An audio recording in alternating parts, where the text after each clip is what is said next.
Automation is a wondrous thing, but unfortunately, all too often, many of us spend a great deal of our time trying to figure out how to spend less time on the wrong things. I'm Colin Wright, and you are watching Consider This.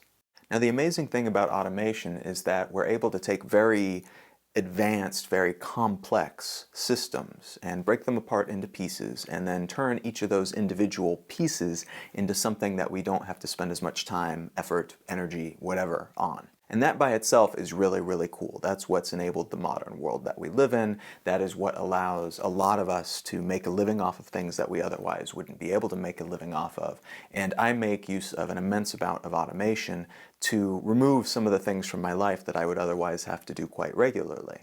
But I, for one, have become increasingly aware of the fact that a lot of these things that I've automated are not necessarily things that are actually creating value for anybody at any part in the process, or at least not the type of value that I think that it is, or thought that it was at some point. Automation today is immensely cheap and widely available, and so a lot of us, when we find a new means of automating something in our lives, we just go ahead and do it. We might as well. It's so easily accessible, and it is so cheap or free that we'd be foolish not to. But in a lot of cases, the result of this, the consequence of the fact that it is so easy to automate things, is that we spend the time setting up the automation for things that we don't really need, things that we don't need to do, processes that if they didn't exist, we wouldn't be worse off for it. And we see the same thing happening in terms of consumption. When we're able to produce things very cheaply or for free, then we tend to collect them, we tend to aggregate, and we just take and take and take and take. And the same thing happens in terms of what you put out into the world. There is a reason that it's very difficult to sift through all of the noise to get to the signal that you actually want to hear, to sift through all of the gobbledygook on the internet, because creating something on the internet is infinitely cheap.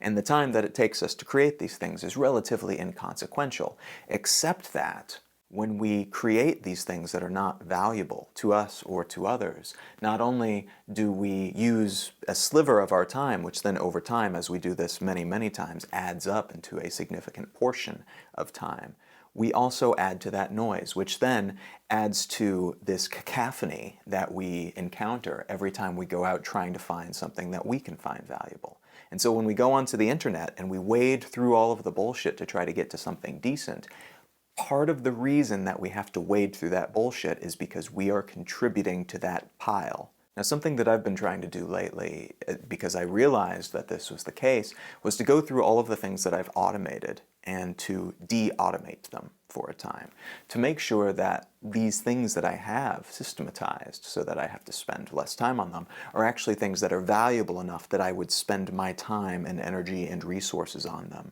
if they were not. And if they pass that test, if they turn out to be things that are valuable enough that I would do them consistently enough to guarantee that they are something that I consider to be valuable, or that I think someone will consider to be valuable, then I can go back in and automate them again if I want to. But the nice double benefit of this is that, one, it allows me to see what's actually valuable in the things that I'm creating, in this content that I'm generating and putting out into the world, to make sure it's more signal and less noise. But it also allows me to go in and refine these things too. Because some of these automated processes that I've set up, I set up like 5 or 6 or 7 years ago. And as I go through them one by one and address them, I'm finding that there's a lot of things that are irrelevant, and there are things that could be valuable, but they need to be tweaked. Sometimes in some small way, sometimes in a slightly bigger way. But because these are things that I do consider worthwhile uses of my time, I'm willing to put in that time. And then I can eventually flip that switch again and put them back on autopilot.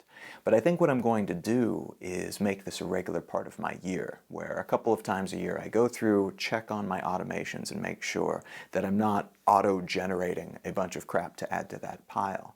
Because when we do look out into the networks that we have, these are incredibly valuable networks that are filled with plaque. And like any channel that is filled with plaque, if it happens for long enough, eventually that channel dies, and nothing good happens to the people that depend on it as their lifeline. It's something to think about anyway, because so many of the things that we take for granted, things that we look at as available and free are not actually free. They are things that have consequences. And if we keep those consequences in mind, then we can enjoy these things and the real benefits that they offer. But if we don't, then we tend to suffer more of the consequences, and those tend to overshadow the benefits in the long run. Thank you so much for watching. If you enjoyed this video, a thumbs up like would be amazing. You can also subscribe to my channel if you like. You can say hello elsewhere on the internet. I am at Colin is my name pretty much everywhere. And there is a Consider This page over on Facebook as well. So if you have a question you'd like to ask me at some point, or if you have a suggestion for a topic I can cover, that would be the place to do it.